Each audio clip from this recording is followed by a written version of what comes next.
তাহাজ্জুদ আর ফজরের অভ্যাস আছে যার, রহমত পূর্ণ প্রভাত হয় তার। আলহামদুলিল্লাহি রাব্বিল আলামিন, আসসালাতু ওয়াসসালামু আলা খাতামিন নবিয়্যিন, আম্মা বা'দু ফাআউযু বিল্লাহি মিনাশ শাইতানির রাজীম, বিসমিল্লাহির রহমানির রহিম। আসসালাতু ওয়াসসালামু আলাইকা ইয়া রাসূলাল্লাহ ওয়া আলা আলিকা ওয়া আসহাবিকা ইয়া হাবিবাল্লাহ। আসসালাতু ওয়াসসালামু আলাইকা ইয়া নবিয়্যাল্লাহ ওয়া আলা আলিকা ওয়া আসহাবিকা ইয়া নূরাল্লাহ। মাদানীশাল বাংলার ট্রান্সমিশন রহমতপূর্ণ প্রভাত নিয়ে উপস্থিত হয়েছি। যারাই সঙ্গ দিচ্ছেন সকলকে জানাই অনুষ্ঠানে স্বাগত। আসুন আমরা শুরুতেই দুরুদে পাকের একটি ফজিলত জেনে নিই।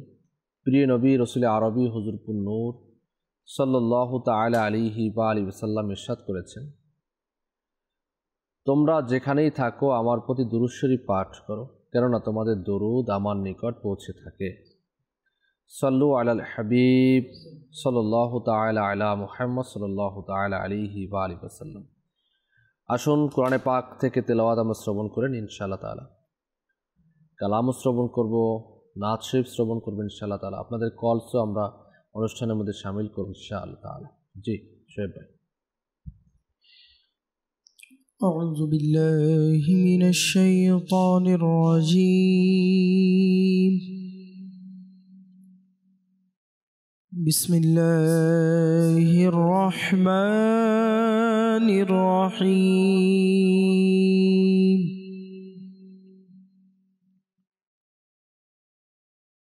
খালাকাল ইনসানা মিন সালসালিন কাল ফাখার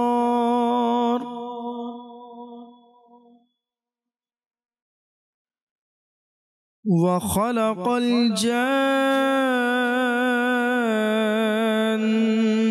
من مارج من نار فبأي آلاء ربكما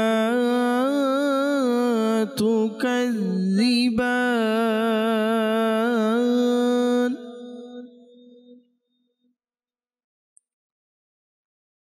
رب المشرقين ورب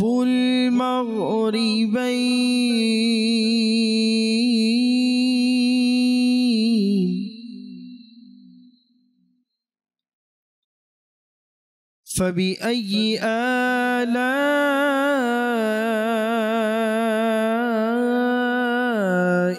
ربكما تكذبان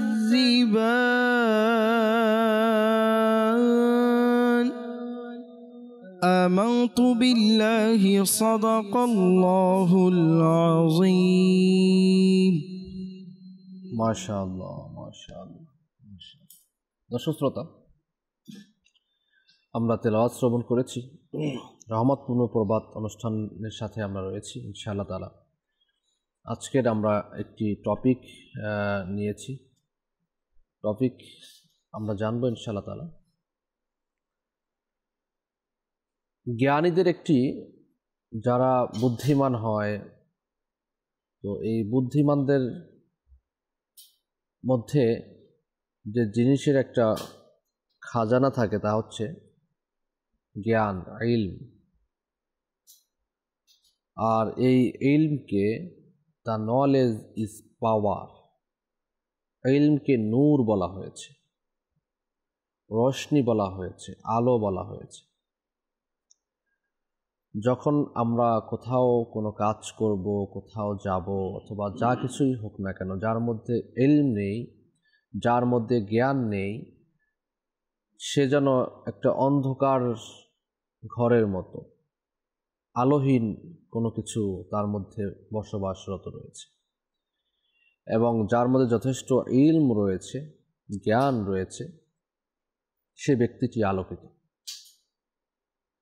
যার মধ্যে দুনিয়াবি জ্ঞান রয়েছে, দুনিয়াবি ইলম রয়েছে, সে দুনিয়ার আলোতে আলোকিত।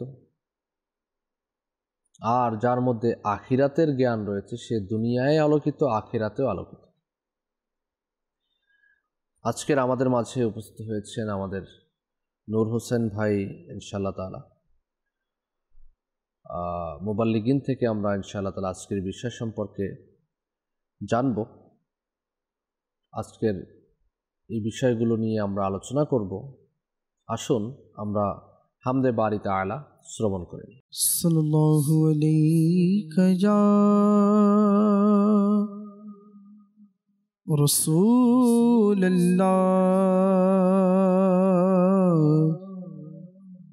ওয়া সাল্লাম আলাইকা ইয়া হাবিবাল্লাহ।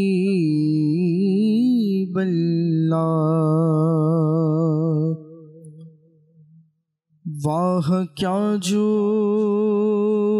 दो करम,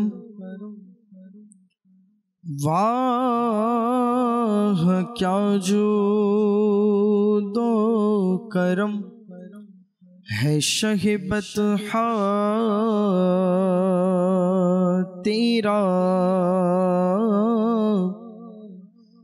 नहीं सुनता ही नहीं मांगने वाला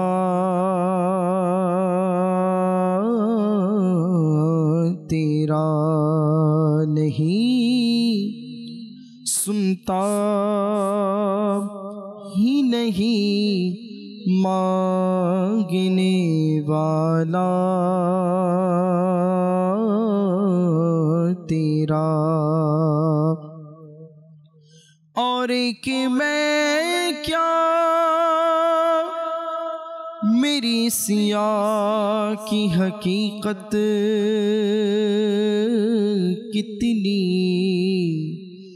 मुझसे 100 लाख को काफी है इशारा तेरा।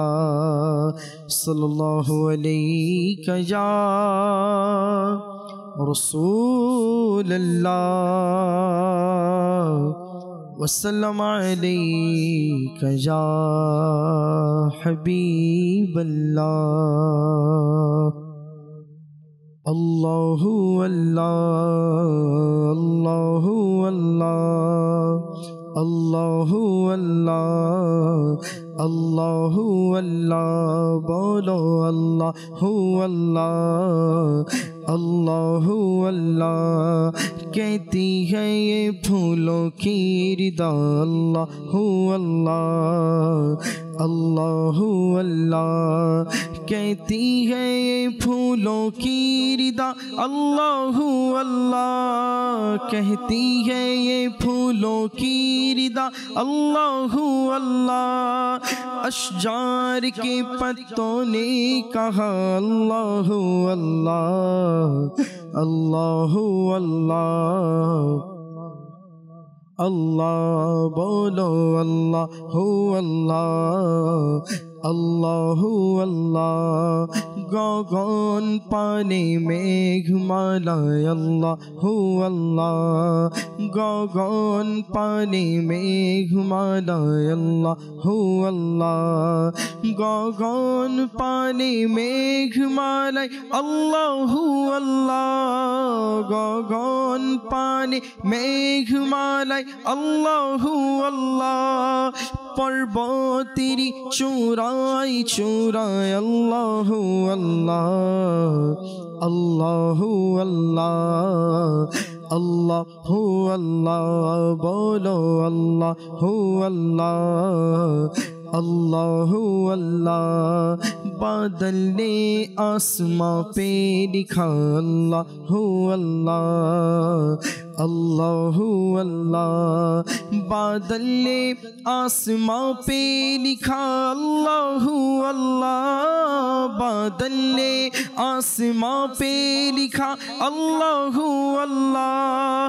पर्वत की कितारों की सदा अल्लाहु अल्लाह अल्लाहु अल्लाह अल्लाहु अल्लाह। हो सूराए यासीन के, हो सूराए रहमान, हो सूरा यासीन के हो सूरा रहमान हो सूरा यासीन के हो सूरा रहमान हो सूरा यासीन के हो सूरा रहमान कुरान की लफ्ज़ों की सदा अल्लाहु अल्लाह अल्लाहु अल्लाह अल्लाहु अल्लाह बोलो अल्लाहु अल्लाह अल्लाहु अल्लाह गुंजान शोनाय अल्लाह अल्लाह बृष्टि और झरना गुंजान शोनाय अल्लाह अल्लाह बृष्टि और झरना गुंजान शोनाय अल्लाह अल्लाह बृष्टि और झरना गुंजान शोनाय अल्लाह अल्लाह अल्लाह अल्लाह अल्लाह गुंजान शोनाय अल्लाह अल्लाह बृष्टि और झरना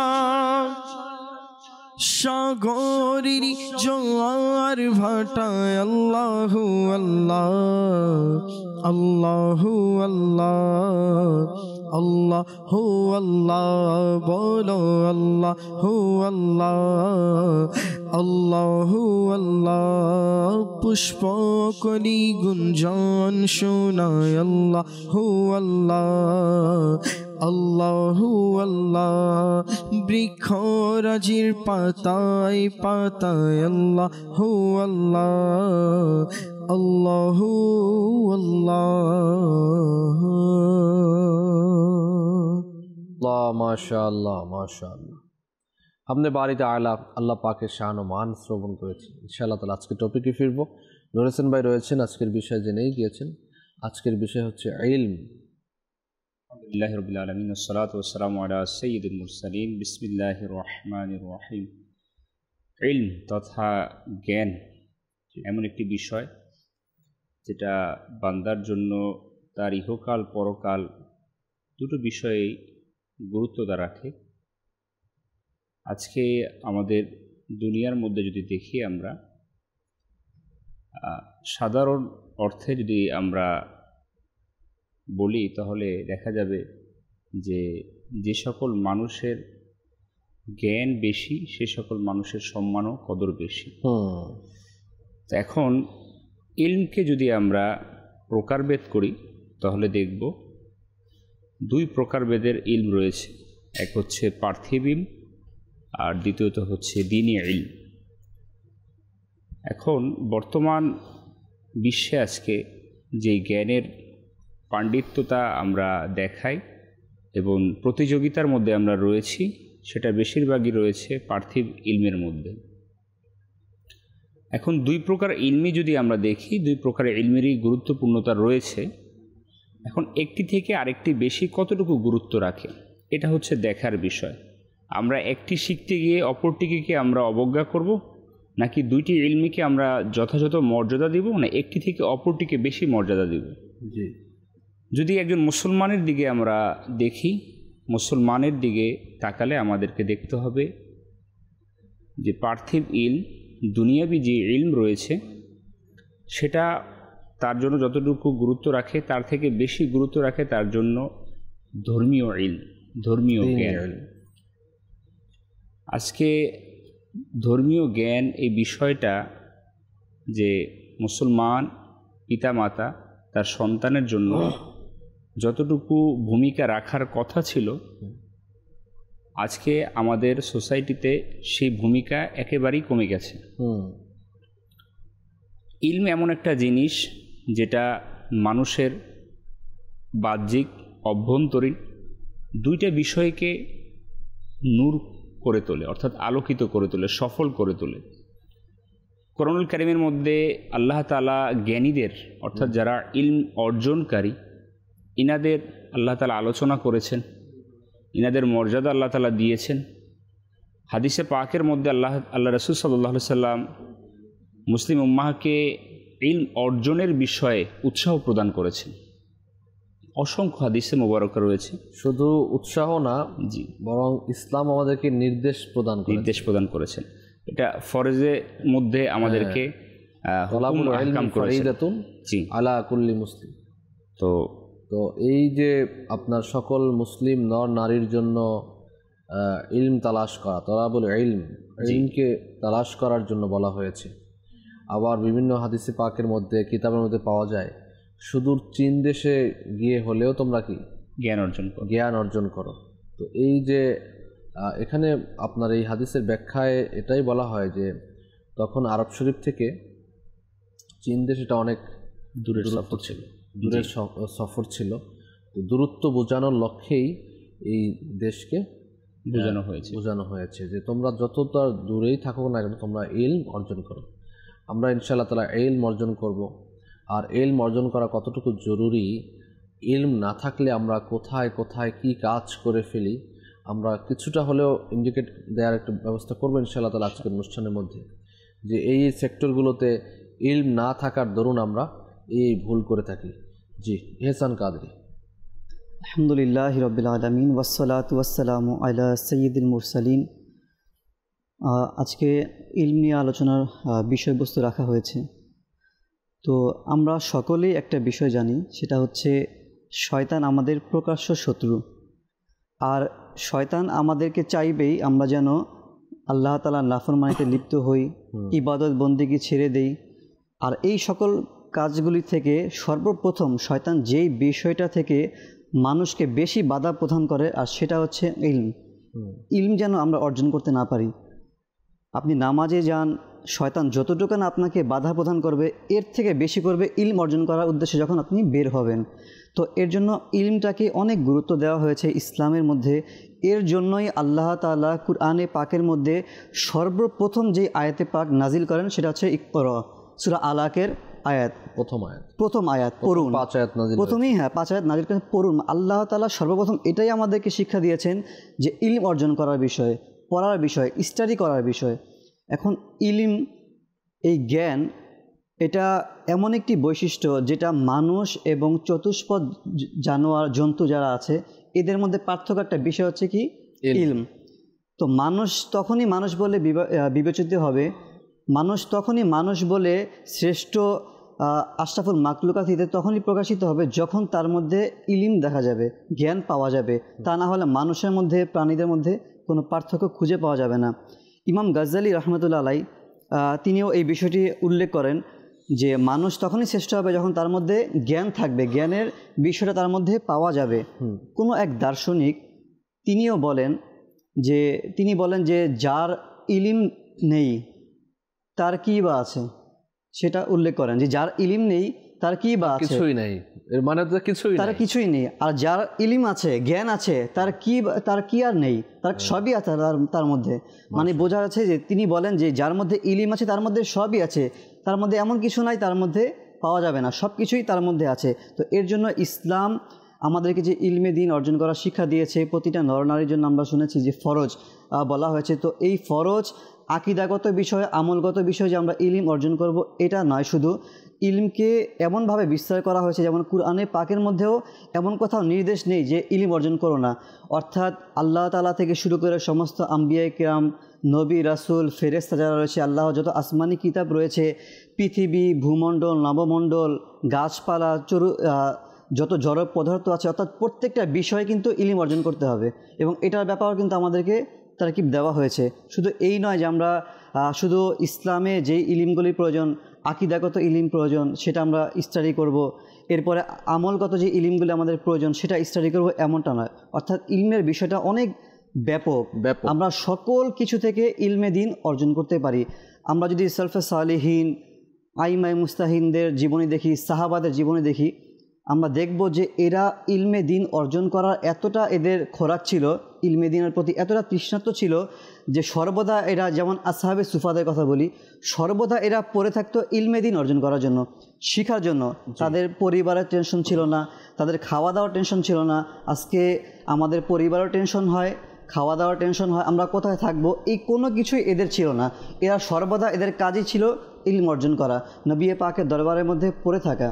আমরা জানি যে আবদুল্লাহ ইবনে আব্বাস রাদিয়াল্লাহু তাআলা আনহু, যে ওনাকে বলা হয় যে উম্মতের মধ্যে সবচেয়ে বড় আলিম, যে কুরআনের তাফসিরকে এমন ভালোভাবে তিনি এটা জানে, তার মধ্যে এত ইলিম আছে যে আলিমুল উম্মা বলা হয়, উম্মতের সবচেয়ে বড় আলিম বলা হয়। সেই আবদুল্লাহ ইবনে আব্বাস রাদিয়াল্লাহু তাআলা আনহু তিনি বলেন যে আমি কুরআনে পাককে প্রত্যেকটা আয়াতকে এমনভাবে জানি, কোন আয়াত কবে নাজিল হয়েছে, কোথায় নাজিল হয়েছে, কার জন্য নাজিল হয়েছে, এমনভাবে আমি জানি। তো আমি আবদুল্লাহ ইবনে আব্বাস রাদিয়াল্লাহু তাআলা আনহু আমি এটা বলছি, যদি কোনো ব্যক্তি আমার থেকে বেশি কুরআনে পাকের তাফসীর ভালো বোঝে, তো আমি সফর করে হলে তার থেকে ইলমে দিন শিখব। তিনি এই কথা বলছেন। এখানে একটা জিনিস হচ্ছে, দেখুন ইসলামের যে সিস্টেম, প্রথম যে কাজগুলো সে প্রথমেই করতে হবে। যখন আপনি প্রথমে করবেন না, তখন কিন্তু এই কাজগুলো আপনার জন্য একটা অনেক বড় বাধা সৃষ্টি হয়ে যাবে, যে বাধাগুলো আমরা আর ফিরাতে পারবো না। তো দুনিয়ার মধ্যেও আমরা যা কিছু করি না কেন, যা কিছুর দিকে ধাবিত হচ্ছি না কেন, আমাদের মূল যে কাজগুলো সেটা হচ্ছে আমাদের দুনিয়াবি ইলমের আগে আখিরাতের ইলম, আমাদের দ্বীনি ইলম যাকে বলা হয়, এই দ্বীনি ইলম আমাদের শিক্ষা অর্জন করা উচিত। কি বলেন? জি, আজকে আপনি কোনোটা থেকে কোনোটা পিছিয়ে রাখা যাবে না। আজকে সমাজের মধ্যে যদি আমরা দেখি চিকিৎসা শাস্ত্রের জ্ঞান, যদি এই জ্ঞানে কেউ পাণ্ডিত্যতা না রাখে তাহলে এটা আমাদের জন্য দুর্ভোগ হবে। ঠিক একইভাবে একজন লয়ের স্টুডেন্ট, যদি তার মধ্যে লয়ের জ্ঞান না থাকে, যদি লয়ের অভিজ্ঞতা কারো না থাকে, ঠিক এই দুর্ভোগ আমাদের সমাজের মধ্যে প্রভাব পড়বে। তো প্রতিটা সেক্টরেরই জ্ঞান প্রয়োজন রয়েছে, যেটা দুনিয়াবি ইলম আমরা বলে থাকি। তো এখন এই দুনিয়াবি ইলম অর্জন করার সাথে সাথে যদি আমরা আমাদের ধর্মীয় ইলমকে গুরুত্ব না দিই, এটার প্রভাব কিভাবে সমাজের মধ্যে পড়বে, এটা সুফলতা নয় কুফলতা নিয়ে আসবে। যদি একজন ধর্মীয় জ্ঞান অর্জনের মধ্যে যদি কোনো গুরুত্ব না দেখায় কোনো ডাক্তার, তখন সে তার কাজ সে কর্ম করে নেবে, কিন্তু আল্লাহ তাআলার ভয় না থাকার কারণে তার ওই কর্মস্থল থেকে তার গুনাহ করার সম্ভাবনা রয়েছে। প্রত্যেকটা সেক্টরে ঠিক একইভাবে। আর ইলম এমন একটা নেয়ামত, এটা হচ্ছে সকল আম্বিয়া কিরাম আলাইহিমুস সালাতু ওয়াস সালামের রেখে যাওয়া সম্পদ। ইলম এমন একটা নেয়ামত যেটা বান্দার অন্তরের মধ্যে খোদাবৃত্তি সৃষ্টি করে। আল্লাহ তাআলার দয়া এমন যে এই ইলমের মাধ্যমে বান্দা সে নিজেকে পরকালের জন্য প্রস্তুতি নিতে পারে। হাদিসে মোবারকের মধ্যে হযরত মুয়াবিয়া রাদিয়াল্লাহু তাআলা আনহু থেকে বর্ণিত যে আল্লাহ তাআলা কতটা দয়া করেছেন বান্দার প্রতি। হুজুর করিম সাল্লাল্লাহু আলাইহি ওয়াসাল্লাম ইরশাদ ফরমান, আল্লাহ তাআলা যার মঙ্গল চান, আল্লাহ তাআলা তাকে দ্বীনের ইলম এর জ্ঞান দান করেন। তো এটা আমাকে আপনাকে রিয়েলাইজ করতে হবে, উপলব্ধি করতে হবে। আজকে আমি আপনি অনেক জ্ঞানের অর্জনের পাণ্ডিত্যতা আমরা দেখাই। হ্যাঁ, আমার কাছে ইতিহাসের জ্ঞান আছে, আমার কাছে ভূগোলের জ্ঞান আছে, আমার কাছে সায়েন্সের জ্ঞান আছে। তো এখন আমার যে পাণ্ডিত্যতা, তো আল্লাহ তাআলার তো মঙ্গল রেখেছেন বান্দার উপর, বান্দা যদি দ্বীনের ইলম অর্জন করতে পারে। তো এখন আমার কাছে দ্বীনের জ্ঞান কতটুকু আছে। আজকে আমরা দুনিয়ার মধ্যে যারা আমরা সম্পদের জন্য আকাঙ্ক্ষা রাখি, তো যারা সম্পদশালী হয় তারা আমরা মনে করি সেই ব্যক্তি সৌভাগ্যবান। আমরা নিজেরাও যখন সম্পদ অর্জন করি অফুরন্ত, তখন আমাদেরকে আমরা মঙ্গলবান হিসেবে নিজেদেরকে মনে করি। এখন আল্লাহ তাআলার নিজাম যদি দেখি, আমরা আল্লাহ তাআলার সিস্টেম যদি দেখি, আল্লাহ সুবহানাহু ওয়া তাআলা যার প্রতি রাজি থাকেন আল্লাহ তাআলা তাকেও সম্পদ দেন, এবং আল্লাহ তাআলা যার প্রতি নারাজ থাকেন আল্লাহ তাআলা তাকেও সম্পদ দেন। যদি ইতিহাস দেখি আমরা, তাহলে ইতিহাসে দেখতে পাই নমরুদ, ফেরাউন, সাদাত, হামান, এরা প্রত্যেকেই সম্পদশালী ছিল। ফেরাউন তো বাদশাহ ছিল, তো আল্লাহ সুবহানাহু ওয়া তাআলা এদের উপর নারাজ ছিল, কিন্তু আল্লাহ তাআলা এনাদেরকে সম্পদ দান করেছেন। যদি এর বিপরীতে আমরা দেখি, আল্লাহ তাআলার প্রিয় বান্দা, প্রিয় ভাজন যারা ছিল, হযরতে ওসমানে গনি রাদিয়াল্লাহু তাআলা আনহু, তিনি সম্পদের মালিক ছিলেন। আব্দুর রহমান বিন আউফ রাদিয়াল্লাহু তাআলা আনহু, তিনি সাহাবায়ে কেরামের মধ্যে সবচেয়ে সম্পদশালী ছিলেন। তো এইখানে আমরা দেখলাম যে আল্লাহ তাআলা যার প্রতি রাজি থাকেন তাকেও আল্লাহ তাআলা সম্পদ দান করেন, এবং যাদের প্রতি নারাজ থাকেন তাদেরকেও আল্লাহ তাআলা সম্পদ দান করেন। এখন হচ্ছে ইলম, সম্পদ বেশি দামি না ইলম বেশি দামি? ইলম এমন একটা বিষয়, আল্লাহ সুবহানাহু ওয়া তাআলা যার প্রতি রাজি থাকেন আল্লাহ তাআলা তাকেই শুধু ইলম দান করেন। ঠিক আমরা যদি দেখি আল্লাহ তাআলা আল্লাহর পয়গম্বর হযরত সুলাইমান আলাইহিস সালাতু ওয়াস সালাম, তাকে আল্লাহ তাআলা বাদশাহী দান করেছেন, সাথে সাথে তাকে আল্লাহ তাআলা ইলমও দান করেছেন। আল্লাহ তাআলা হযরত সুলাইমান আলাইহিস সালাতু ওয়াস সালামকে একবার বললেন, তোমাকে আমি 3টি জিনিস অফার করব, এর মধ্যে তোমাকে একটি জিনিসকে বাছাই করে নিতে হবে। আচ্ছা, আল্লাহ তাআলার পক্ষ থেকে এলান আসলো, তুমি নয় বাদশাহী নাও, নয় সম্পদ নাও, নয় তোমাকে ইলম নিতে হবে।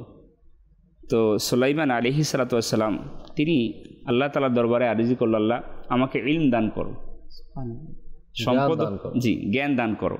তো আল্লাহ তাআলা তাকে বাদশাহীও দান করতে চেয়েছিলেন, আল্লাহ তাআলা তাকে সম্পদশালী বানাতেও চেয়েছিলেন, আল্লাহ তাআলা তাকে ইলমও দান করতে চেয়েছিলেন।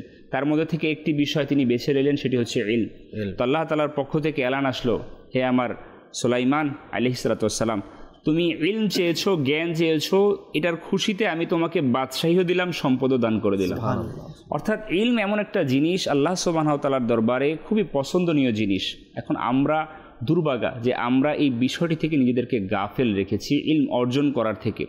ইলম অর্জন করার বিষয়ে হুজুর করিম সাল্লাল্লাহু আলাইহি ওয়াসাল্লাম ইরশাদ ফরমান, যে ব্যক্তি সফর করলো, অর্থাৎ এমন রাস্তায় সফর করলো, হাদিসের খোলাসা, যে ইলম তালাশ করার জন্য, ইলমকে খোঁজার জন্য, তো সে যতক্ষণ পর্যন্ত সফররত অবস্থায় থাকবে তার প্রতিটি কদম জান্নাতের দিকে অগ্রসর হতে থাকবে।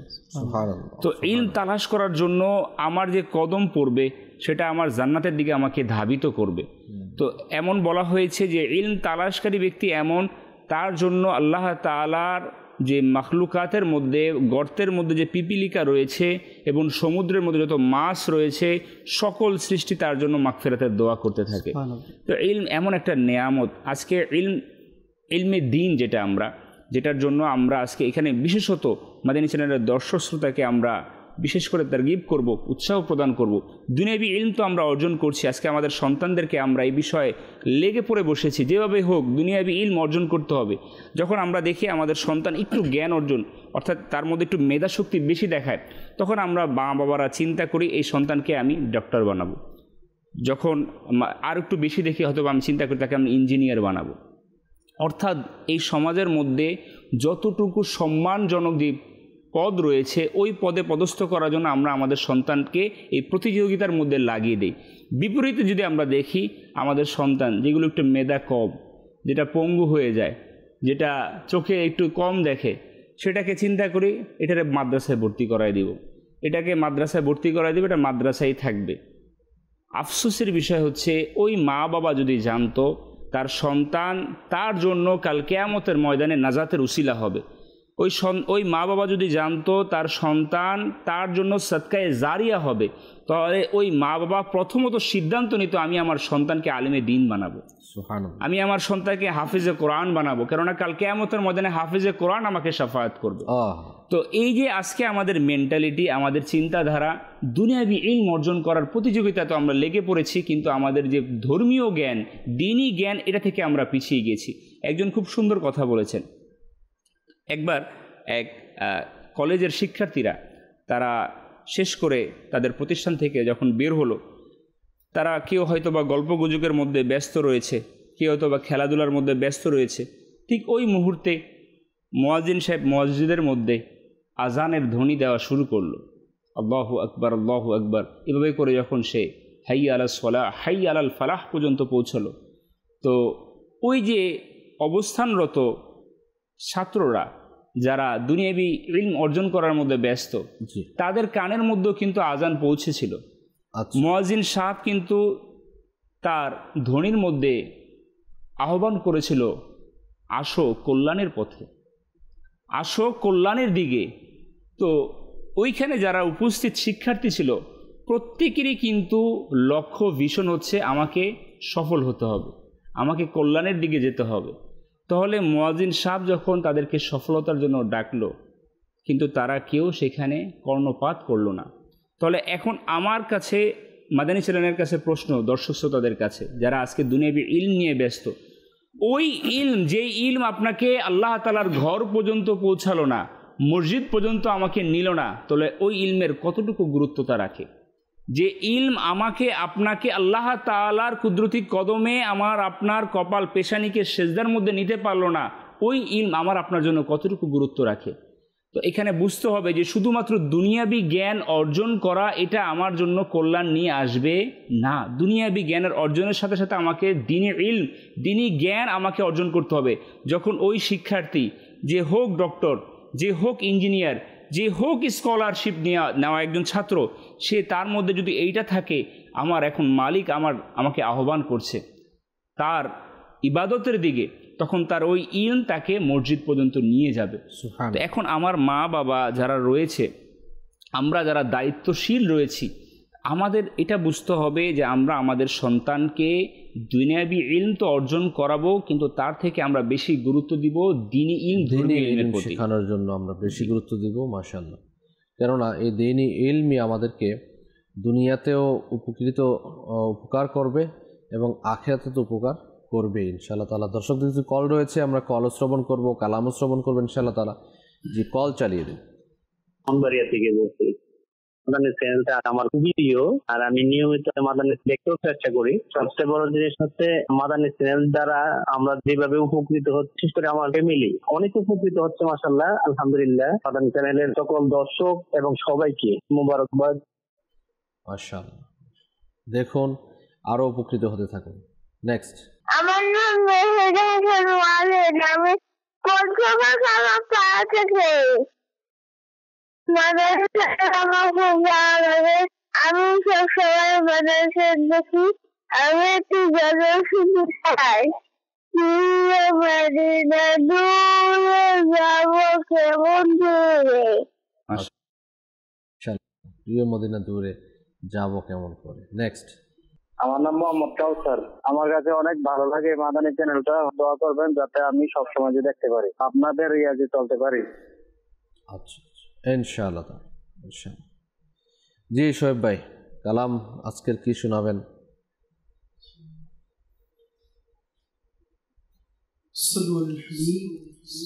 সাল্লাল্লাহু তাআলা আলা মুহাম্মদ সাল্লাল্লাহু তাআলা আলাইহি ওয়া আলিহি ওয়াসাল্লাম। লাগছে এমন হয়তো নবী ডাকবে মদিনায় মরে। লাগছে এমন হয়তো নবী ডাকবে মদিনায় মরে। লাগছে এমন হয়তো নবী ডাকবে মদিনায় মরে। গিয়ে সে হৃদয় ব্যথা, গিয়ে সে হৃদয় ব্যথা বলবো আমি তারে।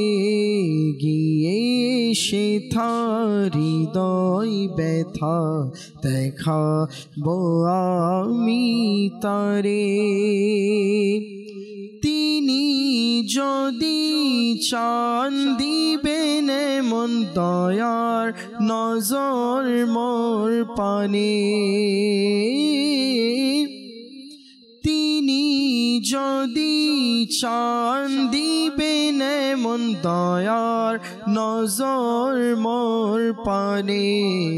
চোখের ধারায় বইবে নদী, চোখের ধারায় বইবে নদী। হয়তো বিরহ ভারে, চোখের ধারায় বইবে নদী। হয়তো বিরহ ভারে। মরণ যেন হয় গো আমার সবুজ গম্বুজের নিচে। মরণ যেন হয় গো আমার সবুজ গম্বুজের নিচে।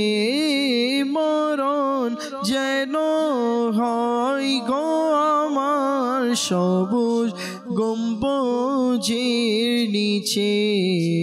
ঘুরব কত দারে দারে, ঘুরব কত দারে দারে শাহী সে দরবার ছেড়ে ঘুরব কত দারে দারে শাহী সে দরবার ছেড়ে ভাগে যদি লেখা থাকে মোর এমন সৌভাগ্য আমার ভাগে যদি লেখা থাকে হায় এমন সৌভাগ্য আমার ঘুমিয়ে যাব চিরতরে ঘুমিয়ে যাব চিরতরে প্রিয় নবীর দুয়ারে ঘুমিয়ে যাব চিরতরে প্রিয় নবীর দরবারে কাফেলা মোদের যাবে জান্নাতে এমন মর্যাদার সাথে কাফেলা মোদের যাবে জান্নাতে এমন মর্যাদার সাথে ইয়া রাসূলুল্লাহর ধ্বনিতে ইয়া রাসূলুল্লাহর ধ্বনিতে পড়বে সারা চারিদিকে ইয়া রাসূলুল্লাহর ধ্বনিতে পড়বে সারা চারিদিকে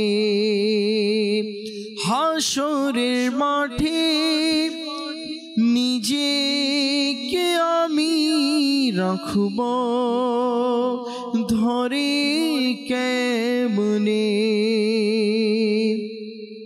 হাসরের মাঠে নিজেকে আমি রাখব ধরে কেমনে এসো কাছে আত্মার এসো এসো কাছে আত্মার এসো ডাকবেন যখন দয়া ভরে এসো কাছে আত্মার এসো ডাকবেন যখন দয়া ভরে লাগছে এমন হয়তো নবী ডাকবে মদিনায় মরে গিয়ে সে তার হৃদয় ব্যথা দেখাবো আমি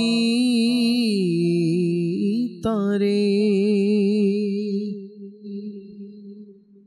সাল্লাল্লাহু या रसूल अल्लाह वसल्लम अलैका या हबीब अल्लाह चौखेर तारा नामे मोहम्मद चौखेर तारा नामे मोहम्मद हृदयेर सारा नामे मोहम्मद पर सल्लल्लाहु या रसूल अल्लाह वसल्लम अलैका या हबीब अल्लाह सल्लल्लाहु अलैका या रसूल अल्लाह वसल्लम अलैका या हबीब अल्लाह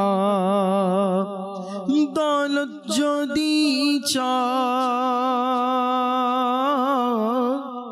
दौलत जदी ও ভয় জাহানে দৌলত যদি ও ভয় জাহানে দৌলত যদি ও ভয় জাহানে পর অজিফা নামে মোহাম্মদ पर अज़ीफ़ा नामे मोहम्मद पर अज़ीफ़ा नामे मोहम्मद पर सल्लल्लाहु या रसूलल्लाह वसल्लम अलैका या हबीबल्लाह।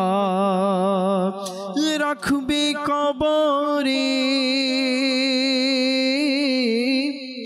রাখবে কবরে যখন হে বন্ধু, রাখবে কবরে যখন হে বন্ধু, রাখবে কবরে যখন হে বন্ধু।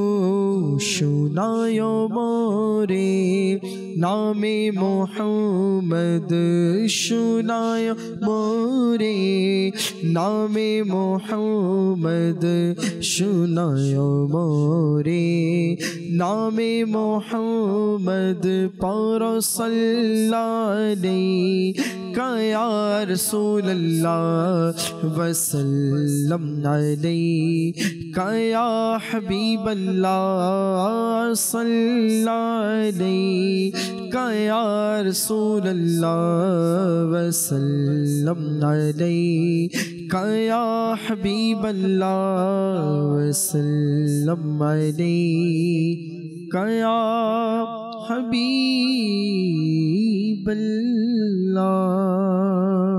মারহাবা। অনেকেই এসএমএসও করেছেন, আমাদেরকে কমেন্টস করেছেন কিছু ইসলামী ভাই, ইসলামী বোনেরা শুকরিয়াও জ্ঞাপন করেছেন। খাগড়াছড়িবাসীর জন্য দোয়া চেয়েছেন, মাশাআল্লাহ। রায়হান ভাই আমাদের নিয়মিত দর্শক, মানকাবাদে আত্মা শুনতে চাচ্ছেন। হিলাল হোসেন ভাই লিখেছেন আব্বুর জন্য দোয়া করব, আব্বু সিসিউতে ভর্তি আছেন। আল্লাহ পাক আপনার আব্বা হুজুরকে শিফায়ে আজিলা কামিলা নাফিয়া দান করুন, মাশাআল্লাহ। আল্লাহ পাক শিফা দান করুন। কামরুল ইসলাম ভাই রয়েছেন, শেখ মনির ভাই সাথে রয়েছেন, বিনতে ফুরকান রয়েছেন, লিখেছেন আমারই মনের এই বাসনা, এই শুনতে যাচ্ছেন ব্রাহ্মণবাড়িয়া থেকে। আমাদেরকে এসএমএস করেছেন মাদারীপুর আন্তরিক শুভেচ্ছা ও সালাম। চট্টগ্রাম থেকে উর্দু একটি গজল শুনতে চাচ্ছেন, নাম বলেননি, উর্দু গজল শুনতে চাচ্ছেন। আমরা আশা করছি শোনানোর আমরা আবারও চেষ্টা করব, সাথেই থাকুন। আমাদের টপিক ছিল ইলম, হেসান কাদরি ভাইয়ের কাছে যাব, ইলম নিয়ে আমরা আলোচনা শ্রবণ করছি। জি ইনশাল্লাহ, খুবই শিক্ষণীয় একটি তালিবুল ইলমের একটা ঘটনা, যেটা আমাদের অনেকের জন্য খুব শিক্ষণীয়। সেটা হচ্ছে একজন আলিমের কাছ থেকে বর্ণনা আসছে যে একজন তালিবুল ইলম, যিনি দ্বীনের জ্ঞান অর্জন করা ছাত্র, সে যখন ইলম অর্জন করে, অর্থাৎ তার যে কোর্স ছিল এটা শেষ করে তিনি যখন তার নিজ দেশে ফেরত যাচ্ছিলেন, তো ওই সময়ে তার যে ওস্তাদ, যার মাধ্যমে, যার কাছ থেকে তিনি জ্ঞান অর্জন করেছেন, তো সেই ওস্তাদ তাকে ডাক দিয়ে বললেন যে তুমি আমার কাছ থেকে কি শিখেছো বা কি নিয়ে তুমি যাচ্ছ, বা আমার কাছে তুমি কত বছর ধরে ছিলে। তো সে বলল যে আপনার কাছে আমি 33 বছর ধরে ইলম অর্জন করেছি, জ্ঞান অর্জন করেছি। তো এই 33 বছরে তুমি আমার থেকে কি নিয়েছো, কি শিখেছো? তো সেই ছাত্র বলল যে ওস্তাদ আপনার কাছ থেকে এই দীর্ঘ 33 বছরে মাত্র 6টি বিষয়ে ইলম অর্জন করেছি। আচ্ছা, 6টি বিষয়, মাত্র 6টি বিষয়, 6টি মাসলা। তো ওস্তাদ খুবই অবাক হলো যে এই দীর্ঘ 33 বছরে মাত্র 6টি বিষয় শিখেছো, তোমার মধ্যে তো আল্লাহ তাআলা কোনো ভয়ই নেই। তো সেই ছাত্র বলতে লাগলো যে হুজুর আমি সত্য কথাই বলছি, মিথ্যা বলছি না। তখন সেই শিক্ষক তাকে বলতে লাগলেন যে আচ্ছা শুনি, এমন কি বিষয় তুমি শিক্ষা অর্জন করেছো, ইলম অর্জন করেছো, আমাকে শোনাও। তো সে বলতে লাগলো যে এক নাম্বার হচ্ছে, প্রথমত হচ্ছে আমি দেখতে পেলাম যে দুনিয়ার সমস্ত মানুষের মধ্যে শুধু হিংসা, ফ্যাসাদ, এইগুলি মানুষের মধ্যে শোভা পায়।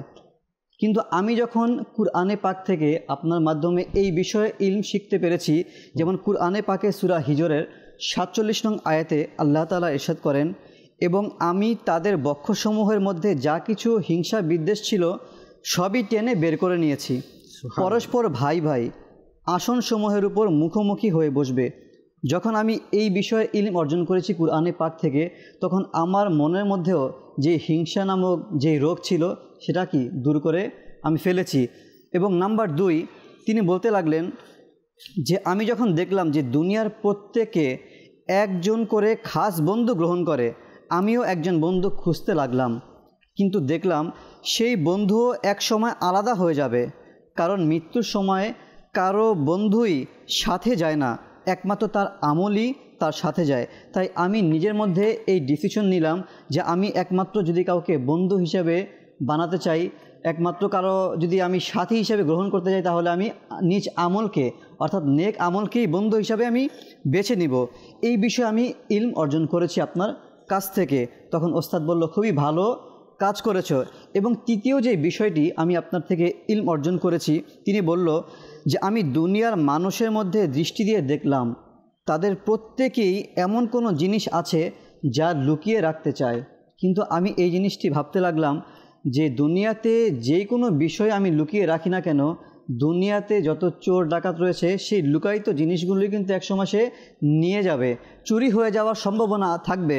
কিন্তু আমি এই বিষয়টা আপনার থেকে ইলম অর্জন করেছি, এই বিষয়টা আমি শিখেছি যে আমি এমন কিছু করি যেই বিষয়টা আমি লুকিয়ে রাখলে কখনো কেউ চুরি করতে পারবে না, কখনো কেউ ডাকাতিও করতে পারবে না, আর সেটা হচ্ছে আমি আমার নেক আমল যদি আমি করি এটা কখনো কেউ চুরি করতে পারবে না, নষ্ট হবে না। এই বিষয়ে আমি আপনার থেকে ইলম অর্জন করেছি। এবং চতুর্থ, আমি যখন দেখলাম দুনিয়ার মানুষেরা রিজিকের জন্য মারামারি করছে, কাটাকাটি করছে, পরস্পরের মধ্যে ফিতনা সৃষ্টি করছে, তখন আমি আল্লাহ তাআলার এই বাণী ইলম অর্জন করলাম। সূরা যুখরুফের 32 নং আয়াতে আল্লাহ তাআলা ইরশাদ করেন, কানজুল ঈমানের অনুবাদ, আপনার রবের অনুগ্রহ কি তারা বন্টন করে? আমি তাদের মধ্যে তাদের জীবন সামগ্রী পার্থিব জীবনে বন্টন করেছি এবং তাদের মধ্যে একে অপরের উপর বহু উচ্চ মর্যাদাবান করেছি, যাতে একে অপরকে হাসি ঠাট্টার পাত্র করে নেয়, এবং আপনার রবের অনুগ্রহ তাদের সঞ্চিত অর্থ ও জনবল থেকে উত্তম। তখন থেকে যখন আমি এই আয়াতে কারিমা আপনার থেকে আমি শিখেছি, ইলমে দিন অর্জন করেছি, তখন আমি এর উপর আমল করতে যেয়ে আমার অন্তরের মধ্যেও যে হিংসা ছিল, যে বিদ্বেষ ছিল, যে দুনিয়াবি রিজিক নিয়ে যেই আমার মধ্যে দুশ্চিন্তা ছিল, হতাশা ছিল, সব আমার দূর হয়ে গেছে। এবং নাম্বার 5, তিনি বলতে লাগলেন যে আমি দেখলাম দুনিয়ার মানুষেরা পরস্পরকে শত্রু মনে করে এবং তাদের কেউ অন্য কাউকে দেখতে পারে না। যখন আল্লাহ তাআলার এই বাণীটি আমি আপনার মাধ্যমে শিখতে পেরেছি, কুরআনে পাকের মধ্যে সূরা ফাতিরের 6 নং আয়াতে আল্লাহ তাআলা ইরশাদ করেন, নিশ্চয়ই শয়তান তোমাদের শত্রু, সুতরাং তোমরাও তাকে শত্রু মনে করো। সে তো আপন দলকে এজন্যই আহ্বান করে যেন তারা দোজখীদের অন্তর্ভুক্ত হয়। এই বিষয়টা আমি যখন আপনার মাধ্যমে কুরআনে পাকের বাণী আমি শ্রবণ করলাম, এই বিষয়টা শিখতে পারলাম, তখন থেকে আমি দুনিয়ার সকল মানুষকে শত্রু থেকে আমি ভুলে গেছি, সবাইকে নিজের আপন বানানোর চেষ্টা করেছি এবং একমাত্র শয়তানকে আমি শত্রু বলে বিবেচিত করেছি এবং শয়তানকে আমার শত্রু মনে করে আমি তার বিরুদ্ধে সবসময় আমি কাজ করেছি। এবং 6 নম্বর বিষয়টা আমি দেখলাম যে মানুষের মধ্যে টাকা পয়সা, গাড়ি, বাড়িঘর, দুনিয়াবি যত সম্পদ রয়েছে এর উপর নির্ভর করে এবং দুনিয়ার বিপদ আপদকে ভয় করে। আর আমি যখন দেখলাম এগুলি চিরস্থায়ী নয় এবং যখন দেখলাম যে ব্যক্তি আল্লাহকে ভয় করে চলবে, আল্লাহ তার জন্য কঠিন অবস্থা থেকে রক্ষা পাওয়ার ব্যবস্থা করে দিবেন। তো এই বিষয় যখন আমি আপনার মাধ্যমে শিখলাম এই দীর্ঘ বছরে, তখন আমি আমার অন্তর থেকেও এই সমস্ত বিষয়, দুনিয়াবি যেই ভয় ভীতি সব দূর করে আমি আল্লাহ তাআলার উপর একমাত্র ভয়কে আমার জীবনের মধ্যে অবলম্বন করেছি। আমি একমাত্র আল্লাহকেই ভয় করি, আর দুনিয়ার কাউকে ভয় করি না, দুনিয়ার কোনো মুসিবতকে আমি ভয় করি না। এই সকল বিষয়টি আমি আপনার মাধ্যমেই এই দীর্ঘ বছরের মধ্যে শিখেছি। তো এখানে কিন্তু অনেক শিক্ষণীয় আমাদের জন্য বিষয় রয়েছে। যদি আমরা দেখি যে সবচেয়ে বড় বিষয় হচ্ছে ইহসান ভাই, সেটা হচ্ছে এই যে আল্লাহ তাআলার ভয় নিয়ে যে আপনি কথাটি বললেন না, এটা আসলেই যেমন কোরআনে কারিমের মধ্যে আসছে যে আল্লাহকে সবচেয়ে বেশি ভয় পায় কারা?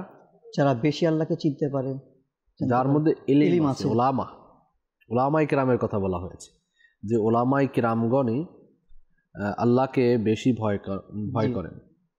তো ওলামাদেরই ইলম থাকে, ওলামা হয় ইলম থেকে, ঠিক না? তো সেজন্য এখানে কিন্তু গুরুত্বপূর্ণ একটা কথা আপনি যা কিছু বলেছেন এর সর্বশেষ সারাংশই হচ্ছে আল্লাহ তাআলার ভয়। জি, এই ইলম যদি থাকে তখন আল্লাহ তাআলার ভয় আসবে।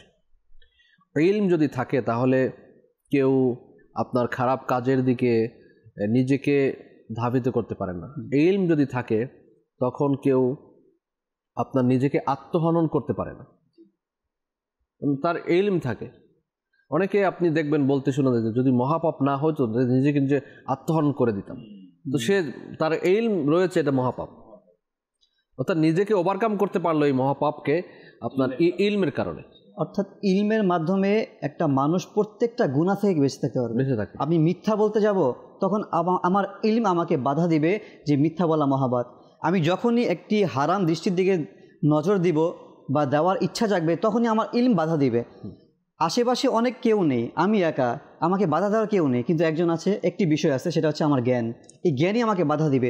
যদিও আমি একাকিত্ব থাকি, আমি যখন চুরি করতে যাব, যদি কেউ চুরি করতে যায়, কেউ ডাকাতি করতে যায় বা কেউ মাযাল্লাহ কোনো গুনাহের দিকে ধাবিত হতে যায়, তো ওই মুহূর্তে তাকে কে বাধা দিবে? একমাত্র তার ইলমই পারবে তাকে ওই সকল গুনাহ থেকে বাধা অর্জন করতে।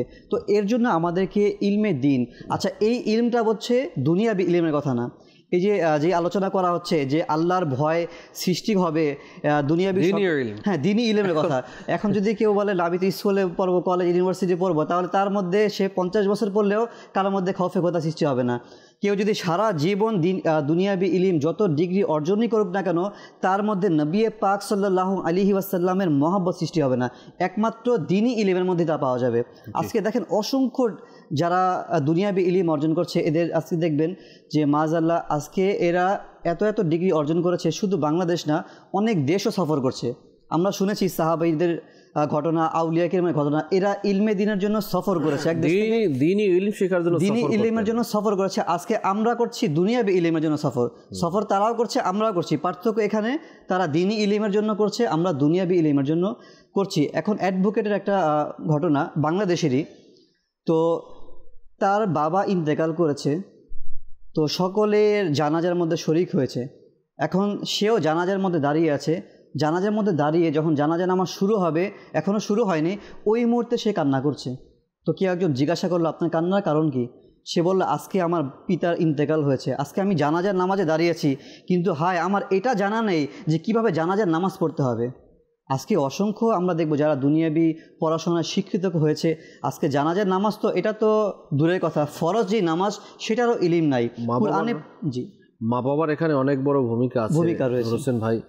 যে আমি কেন আমার পিতামাতাকে, ছেলে সন্তানকে শিক্ষা দিলাম না। আমি প্রায় বলে থাকি, অনেকবার মাদানী চ্যানেলের মাধ্যমে বলেছি যে আপনি একটু চেক করুন আপনার সন্তানকে দিয়ে, অত কমপক্ষে আপনি যা কিছু শিক্ষা গ্রহণ করার না কেন, এতটুকু শিক্ষা গ্রহণ করা যেত যাতে আপনার সন্তান আপনার জানাজা নামাজ পড়াতে পারে। ঠিক না?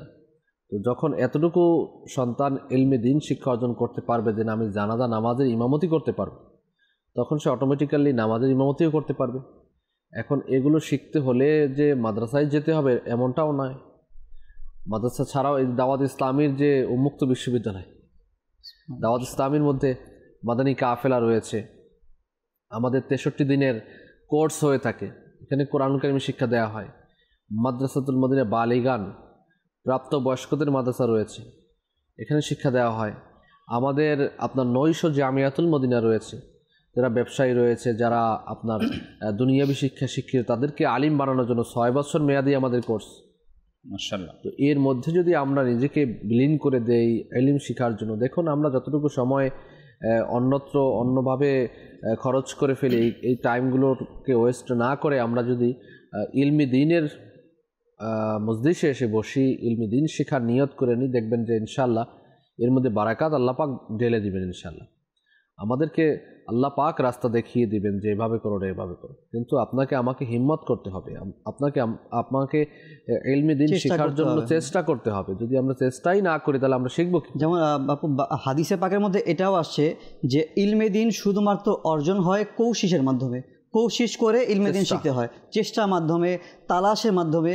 আমার মধ্যে একটা ইচ্ছা থাকতে হবে, মানে আমার শিখবো, শেখার একটা চেষ্টা থাকতে হবে, তামান্না থাকতে হবে। আজকে দেখেন অনেকে বিভিন্ন গল্পের বই কিন্তু পড়ার একটা এদের মধ্যে একটা থাকে যে একটা মজা নিয়ে এরা পড়ে। দেখবেন এত মোটা মোটা কিতাব, এত বড় বড় বই, তো এরা দেখবেন যে ওই বইটা কয়েকদিনের মধ্যে শেষ করে ফেলে।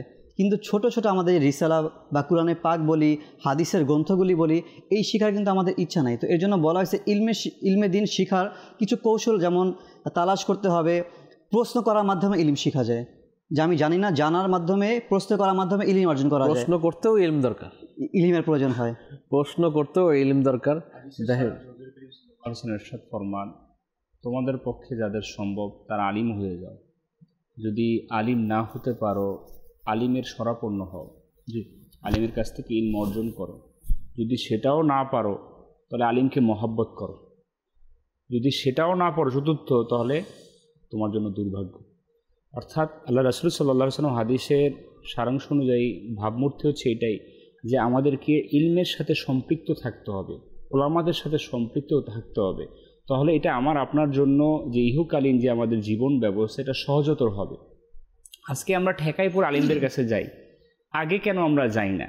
যখন আমার আপনার ঘরের মধ্যে পেরেশানি আসে তখন ইমামের শরাপন্ন হই, যখন কোনো মাসালার মধ্যে আটকে যাই তখন ইমামের শরাপন্ন হই, যখন বিয়ের দরকার হয়, যখন জানাজার দরকার হয়, যখন ঘরের মধ্যে মিলাদের দরকার হয়, তখন আমরা শরাপন্ন হই। তো একজন মুসলমানের তো নৈতিক দায়িত্ব হওয়া দরকার ছিল যে এই প্রতিটা বিষয়ের জ্ঞান আমি পূর্ব থেকে অর্জন করে নিই, যেটার জন্য আমাকে চাইলেই একজনের কাছে শরাপন্ন হতে হবে না। এই যে জানাজার কথা বলা হলো, একজন মৃত ব্যক্তিকে যখন কাফন দিতে হবে, তাকে গোসল দিতে হবে, যদি ঘরের সন্তান কয়টা কাফন হবে, মহিলার জন্য কয়টা কাফন হবে, কয়টা কাপড়ে দিতে হবে, এই যে বিষয়গুলো হবে, কতটুকু লম্বা হবে, এখন একজন সন্তান জানিই না এই বিষয়গুলো, এখন তাকে করতে হয় কি শরাপন্ন হতে হয়। হ্যাঁ, হতে হবে, এটাও দরকার আছে আমাদের।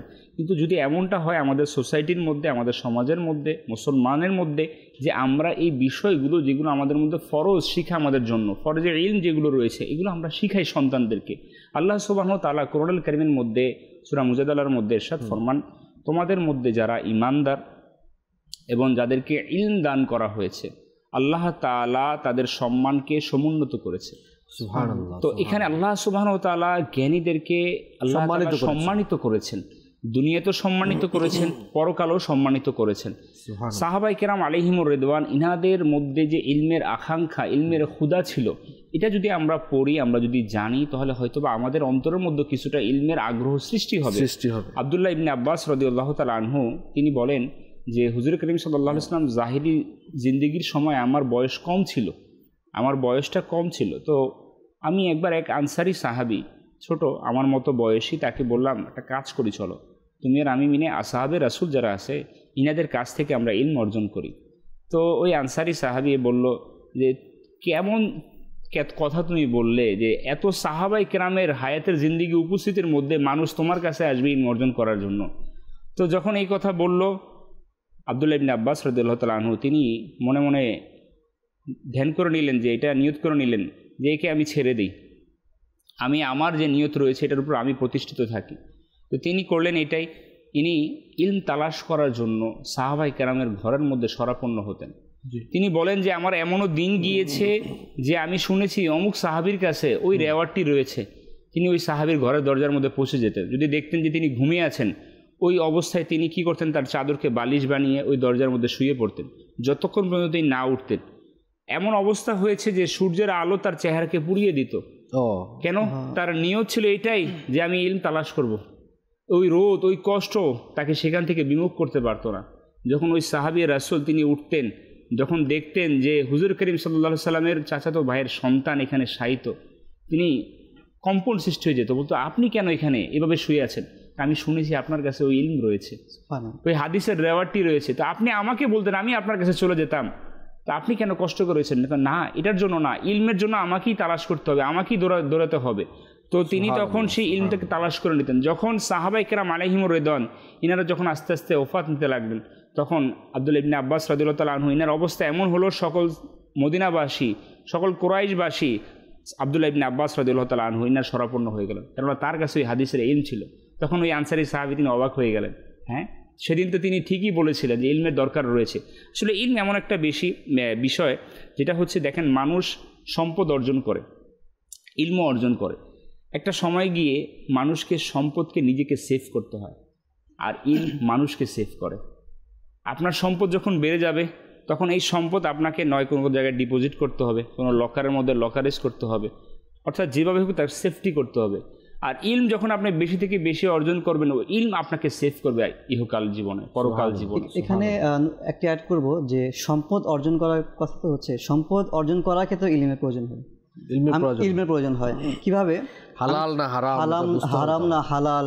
আমি যেই ব্যবসার দিকে ধাবিত হচ্ছি, আমি দেখছি চারপাশে এই ব্যবসাটা করলে আমি অনেক লাভবান হব। না, এখন সমস্যা এখানে না, সমস্যা হচ্ছে যে কোনো কাজ করার ক্ষেত্রে, যে কোনো চাকরি করার ক্ষেত্রে আগে সেখানে 2 নম্বরই কি আছে এটা স্টাডি আগে করতে হবে, ওই বিষয়ে ইলম অর্জন। আপনি কোনো ফ্যাক্টরি করবেন, কোনো কিছু করবেন, এর মধ্যে 2 নম্বরই হবে কিভাবে ইনকাম করা যায়, একটু কম দেয়া যায় কিভাবে, একটা বিল্ডিং স্ট্রাকচার বানানো হচ্ছে এখানে কিভাবে রডের বদলে আপনার ওই যে অন্য দেয়া যায় অন্য কিছু, অথবা সিমেন্ট কম দেয়া যায়, 5 বস্তা লাগলে 4 বস্তা কিভাবে খাটানো যায়, ওইভাবে মেকানিজম করে ওইভাবে সেটা বানানো। প্রথম চিন্তাই থাকে 2 নম্বরের চিন্তা। তো এই ইলম তো এটা ইলম বলে না। আর ওই স্ট্রাকচার আপনি করে দিয়ে গেলেন, আপনি ওই অ্যাপার্টমেন্ট করলেন আর আপনার মাধ্যমে হইল, আর কিছুদিনের পরেই ওখানে ফাটল ধরলো, পড়ে গেল। আমরা দেখতে পাই বিভিন্ন রাস্তা করা হয়েছে, পরবর্তীতে উঠে যাচ্ছে, ব্রিজ করা হয়েছে উঠে যাচ্ছে, ভেঙে যাচ্ছে, ফাটল ধরে যাচ্ছে, হাতল পড়ে যাচ্ছে, বিল্ডিং করা হয়েছে সেখানে ফাটল ধরেছে বছর যেতে না যেতেই। এগুলোর কারণ হচ্ছে কি, ইলম ছিল ঠিকই কিন্তু সঠিকভাবে সে এটাকে অ্যাপ্লাই করেনি। যদি তার কাছে সেখানে মূল ইলম ছিল না, আল্লাহ তাআলার ভয় ছিল না, দ্বীনি ইলম ছিল না, যেটার কারণে সে কাজ তো করেছে ঠিকই, কিন্তু আল্লাহ তাআলার ভয় ছিল না বিধায় সেটাকে সে অপচয় করেছে, অপচয় করেছে, সে এটার খেয়ানত করেছে। এখন আসলে ইলম বিষয়টা আমরা যদি চাই আমরা আমাদের সমাজের মধ্যে সুপ্রতিষ্ঠ করতে, তাহলে আমাদেরকে এটার জন্য আগে নিজেদেরকে তৈরি করতে হবে মেন্টালিটি। আমরা এমন একটা ধ্যান ধারণা করে নিয়েছি যে আমি আমার সন্তানকে বানাবো, আমি আমার নাতিকে বানাবো। তো অ্যাট ফার্স্ট আমাকে নিজেকে, কারণ আপনি যে তাকে বানাবেন ওই বিষয়ে তো আপনারও জ্ঞান থাকা লাগবে। যখন আপনি তাকে উপদেশ দিবেন ওই বিষয়ে আপনারও জানা লাগবে, কেননা আপনি যখন জানবেন, যখন আপনি এটাকে বলবেন, তখন এটার গুরুত্ব তো সেটা বুঝবে তখন সে। এখন ইলমের বিষয়টা আমরা আলহামদুলিল্লাহ দাওয়াত ইসলামের মধ্যে দেখি, আমাদেরকে প্রত্যেকটা সেক্টরে, যদি আমরা মাদানী কাফেলা বলি, যতগুলো ডিপার্টমেন্ট রয়েছে প্রত্যেকটার মূল বিষয় হচ্ছে কিন্তু ইলম। যেভাবে হোক কোনো না কোনো মাধ্যমে ইলমের মধ্যে সম্পৃক্ত থাকা। এখন আলহামদুলিল্লাহ আমাদেরকে দাওয়াত ইসলামের মাধ্যমে মাদানী কাফেলার জন্য আহ্বান করা হয়, সাপ্তাহিক ইজতেমার জন্য আহ্বান করা হয়, এবং আমাদেরকে বিভিন্ন নেকামল রিসালার প্রতি আহ্বান করা হয়, পড়ার প্রতি। এখন আমরা আগ্রহ দেখাই না, আগ্রহ না দেখার কারণে আমরা আবার সেই ইলম থেকে পিছিয়ে যাই। এমন একটি ঘটনা রয়েছে যে 2 দেশের রাজা, এদের মধ্যে যুদ্ধ সংগঠিত হয়েছে। যুদ্ধ হওয়ার পরে স্বাভাবিকত যে এক রাজার জয় আরেক রাজার পরাজয় রয়েছে। তো জয়ী যে রাজা ছিল সে যখন ওই পরাজিত রাজা তাকে কারাগারের মধ্যে বন্দি করলো, তো তাকে তার সামনের মধ্যে হাজির করা হলো। তো তিনি বলতে লাগলেন তাকে যে দেখো, তুমিও এক রাজ্যের রাজা ছিলে, এখন পরাজিত হয়েছ, আমিও রাজা, এখন তুমি আমার অধীনস্থ রয়েছ। তো আমি চাই না যে আমার রাজ্যের কোনো মানুষ বেকার থাকুক, অলস থাকুক। আমি চাই আমার রাজ্যের প্রতিটা মানুষ তারা কাজের মধ্যে নিজেকে ব্যস্ত রাখুক। তো তিনি বলতে লাগলেন যে তুমি কি চাও, কি করতে চাও আমার রাজ্যের মধ্যে থেকে? তখন ওই পরাজিত রাজা সে বলতে লাগলো যে আমি চাই আপনার রাজ্যের মধ্যে যারা রয়েছে জ্ঞানহীন তাদেরকে আমি জ্ঞান প্রদান করব। সুবহানাল্লাহ।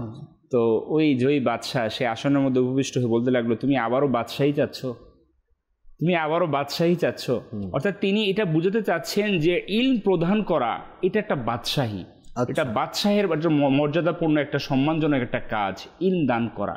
আপনি আজকে যদি দেখেন আমাদের সমাজের মধ্যে যারা আলিমে দ্বীন রয়েছে, যারা মুফতি একরাম, মুহাদ্দিস একরাম, অর্থাৎ যারা আল্লাহ ওয়ালা রয়েছে, ইলমের অর্জনকারী রয়েছে, তাদের সম্মানটার দিকে তাকান। আল্লাহ তাআলা তাদের কিভাবে সম্মানিত করেছে, মানুষ তাদের কাছে আসে, তারা কিন্তু নিজেকে একাকিত্ব মনে করার কোনো সুযোগ নেই। জি, যখনই বসে আসে তখনই মানুষ আসে, হয় ফোন আসে, না হলে পার্সোনালি চলে আসে। সেজন্য আমি বলি প্রায় যে আমাদের সমাজের মধ্যে অনেক মানুষ নিজেকে নিঃস্ব মনে করে, তার সন্তান রয়েছে, তার অনেক সম্পদও রয়েছে, জি, এ থাকাকালীন সময়ও আপনার থাকাতেও তারপরে নিজেকে নিঃস্ব মনে করে। আল্লাহ। তো নিঃস্ব মনে করার কোনো কারণ নেই। আপনি ইলমে দ্বীন শিক্ষা অর্জন করুন। ইলমে দ্বীন শিক্ষা অর্জন করলে এবং করালে দেখবেন যে আর নিজেকে নিঃস্ব মনে হবে না। কেউ বন্ধু খুঁজে পায় না, জি, আমি বলবো সে যদি নিজের বন্ধু হিসাবে তার কিতাবকে নিয়ে নেয় তার জন্য যথেষ্ট। ইলমে দ্বীন অর্জন হবে, তার বেস্ট ফ্রেন্ড এটাই হবে। আজকে আমাদের বন্ধু তো আমাদেরকে গুনাহের দিকে ধাবিত করছে, কিন্তু আমার এই কিতাবের বন্ধু আমাকে আল্লাহর পথে ধাবিত করবে, নেকির পথে ধাবিত করবে। দাওয়াত ইসলামের ওয়েবসাইট রয়েছে www.dawatislami.net, মাদানী চ্যানেল রয়েছে, একমাত্র লার্জেস্ট সবচেয়ে বড় একটি ওয়েবসাইট। এর মধ্যে প্রায় 36টি ভাষায় 36 ল্যাঙ্গুয়েজের মধ্যে আপনার কিতাবগুলো অনুদিত হয়, অনুবাদ করা হয়, এবং এখানে আপলোড ফ্রি অফ কস্ট, কোনো টাকা পয়সা লাগবে না। আপনি শুধু ডাউনলোড করবেন আর অধ্যয়ন করবেন পিডিএফ রিডার দিয়ে। মোবাইলেও পড়তে পারবেন, ট্যাবলেট, পিসি, আইপ্যাডের মধ্যেও পড়তে পারবেন ইনশাআল্লাহ তাআলা। অসংখ্য নেকি, অসংখ্য মাসআলা, অসংখ্য ইলম আপনার আমার অর্জন করার অসংখ্য সুযোগ আমাদের রয়েছে এই ওয়েবসাইট থেকে ইনশাআল্লাহ তাআলা। অথেন্টিক কিতাব, এবং প্রত্যেকটি দাওয়াত ইসলামের কিতাবগুলোর একটা দেখা যায় যে মান হচ্ছে যে প্রত্যেকটি কথার নিচে লেখা রয়েছে কথাটা কোত্থেকে নেওয়া হয়েছে, এই বাণীটা কোত্থেকে, কোন কিতাব থেকে এখানে নকল করা হয়েছে, এবং কোন হাদিসের কিতাব থেকে নকল করা হয়েছে, এবং অ্যাটলিস্ট লাস্টে একেবারে আপনার কিতাবগুলোর নামও দেয়া হয়ে থাকে, এবং প্রকাশনা কোন আপনার কোত্থেকে প্রকাশনা হয়েছে। তো সেই জিনিসগুলো এখানে দেয়া রয়েছে যে আপনি ওই কিতাবটি ওই প্রকাশনা থেকে নিতে পারবেন, এবং আপনি নিজেও যাচাই করতে পারবেন যে আসলে কথাটা ঠিক। কারণ এখন আপনার মানুষের যদিও কোরআনি জ্ঞান না থাকে, হাদিসের জ্ঞান নেই, তারপরও এইটা জয়ীফ হাদিসে মানা যেত না, এইটা এই হাদিসকেও মানে অস্বীকার করে ফেলে, হাদিসকেও অস্বীকার করে ফেলে। আপনি দেখবেন, আমি প্রায় বলে থাকি, ইমাম বুখারী রাহমাতুল্লাহি তাআলা আলাইহি, ওনার ইলম কেমন ছিল, ইলমের সাগর ছিল। ইমাম বুখারী রাহমাতুল্লাহি তাআলা বুখারী শরীফ যখন লিখলেন, তখন তিনি রাহমাতুল্লাহি তাআলা আলাইহি এক একটা হাদিস শরীফ লেখার পূর্বে তিনি গোসল করতেন, তিনি 2 রাকাত নামাজ আদায় করতেন, এরপরে উনি ধ্যান করতেন, ইয়া রাসূলুল্লাহ সাল্লাল্লাহু আলাইহি সাল্লাম এই হাদিস শরীফটি অথেন্টিক কিনা। যখন উনি ইশারা পেতেন তখন তিনি ওই বুখারী শরীফের মধ্যে ওই হাদিস শরীফটি লিখতেন। চিন্তা করুন একবার, যে আমরা যারা এই বুখারী শরীফকে এখন কোরআনুল কারীমের পরের স্থান দিচ্ছি এবং সহিহ হাদিস বলে বলি আওরাই থাকি, যে সহিহ হাদিস আর জয়ীফ হাদিস যেগুলো বলি, আমি বোঝানোর জন্য বলছি, আমাদের সমাজের মধ্যে মানুষ শয়তানও রয়েছে, জিন শয়তানও রয়েছে, ওয়াসওয়াসা দেওয়ার মতো অনেক অপশন আমাদের মাঝে থাকে। হাদিস শরীফ বললেই অথবা একটা কথা বললেই কোথায় রয়েছে। তো এই যে ইমাম বুখারী রাহমাতুল্লাহি তাআলা আলাইহি আল্লাহ রাসূল সাল্লাল্লাহু আলাইহি সাল্লাম ইশারা নিয়েছেন, এই ইশারাই তো আমরা অনেকের শয়তানি ওয়াসওয়াসা মানে না, কিন্তু সহিহ হাদিস মানে। ইমাম বুখারী রাহমাতুল্লাহি তাআলা আলাইহি এর হাদিস শরীফকে এটা কি মানতে তাদের কোনো দ্বিধাবোধ নেই। তো বলার উদ্দেশ্য হচ্ছে ইলমের সাগর ছিল, সেই ইলম আমাদের মাঝে রেখে গিয়েছেন, আমরা তা থেকে উপকার গ্রহণ করছি। এখন আমাদের মধ্যে যাদের একটা হরফ ঠিক মতো পড়ার মতো ক্যাপাসিটি নেই, একটা হাদিস শরীফে ইবারাত পড়ার মতো ক্যাপাসিটি আমার নেই, আর আমি যদি বলি যে এটা সহিহ হাদিস না, এটা জয়ীফ হাদিস, এটা গরীব হাদিস, তো এটা কিভাবে একটা মানে কেমন যেন হয়ে যায় না। আপনার কেমিস্ট্রি সম্পর্কে কোনো ধারণাই নেই, আপনার সায়েন্স সম্পর্কে কোনো ধারণাই নেই, আর আপনি যদি ওখানে গিয়ে বিভিন্ন পরীক্ষাগারের মধ্যে এটা এটা এটা বলেন, তাহলে তো আপনি উল্টাপাল্টা করে দিবেন, ল্যাবের মধ্যে গিয়ে তো উল্টা করে ফেলবেন না। তো সেজন্য ইলমওয়ালাদের কাছে আমাদের যেতে হবে, যাদের মধ্যে হাদিসের ইলম রয়েছে। এখন অনেকেই আমরা দেখবেন যে ইলমের ক্ষেত্রেও অনেক সময় দেখা যায় নিজেকে অনেক বড় কিছু জাহির করার চেষ্টা করে থাকে। মনে রাখবেন, যাদের মধ্যে ইলম থাকে তারা নিজেকে জাহির করেন না, তারা সবসময় নিজেকে গোপন রাখেন। বুজুর্গানে কিরামের যদি আপনার জীবনী অধ্যয়ন করা হয়, তাহলে তাদের কাছে একটা মাসআলা, ইমামে আজম আবু হানিফা রাহমাতুল্লাহি তাআলা আলাইহি, হানাফি মাযহাবের যিনি প্রধান, সাহাবাই কিরাম থেকে যিনি হাদিস সংকলন করেছেন, যে ওনার ওস্তাদ হচ্ছে সাহাবাই কিরাম, প্রসিদ্ধ সাহাবাই কিরাম ছিলেন, জলিলুল কদর সাহাবাই কিরাম ছিলেন ইমামে আজম আবু হানিফা রাহমাতুল্লাহি তাআলা আলাইহি এনার ওস্তাদ। তার কাছে কোনো মাসআলা জিজ্ঞেস করতে গেলে তিনি বিনয়ী অবলম্বন করতেন, চিন্তা ভাবনা করতেন, বলবেন কি বলবেন না, ওয়েটিংয়ে রাখতেন। সাহাবাই কেরাম আলিম রাদিয়াল্লাহু কাছে কেউ মাসালা জিজ্ঞেস করতে গেলে আরেকজনকে দেখিয়ে দিতেন। আর আমাদের কাছে আসলে বাজাহির ইলমের কোনো সুরতও নাই নিজের মধ্যে। দ্বীনি ইলম আপনার মধ্যে আমার মধ্যে আছে, এটা একটু সুরাত সিরাতও দরকার রয়েছে, তাই না? এখন যার তার কাছে আপনি গিয়ে যদি আপনি বলেন এই কাজটা করে দাও, তখন কি হবে বলেন? সে তো এই কাজের পারদর্শীই না। এখন কেউ সমাজবিজ্ঞান পড়ে আর সে আইটির ইঞ্জিনিয়ার যদি নিজেকে দাবি করে, তখন তো এটা মুশকিল হয়ে যাবে না? আজকাল তো অবস্থা বেগতিক হয়ে যাবে। এখন কথা হচ্ছে গিয়ে আমাদের মধ্যে সিরাতও নাই, সুরতও নাই। একজন ইলম ওয়ালা আছে না, যে আমার মধ্যে ইলম আছে, তো এর একটা যেমন ওলামাই কেরামের মধ্যে তাকে দেখলেই বোঝা নিদর্শন পাওয়া যায় যে না, তার মধ্যে ইলম রয়েছে।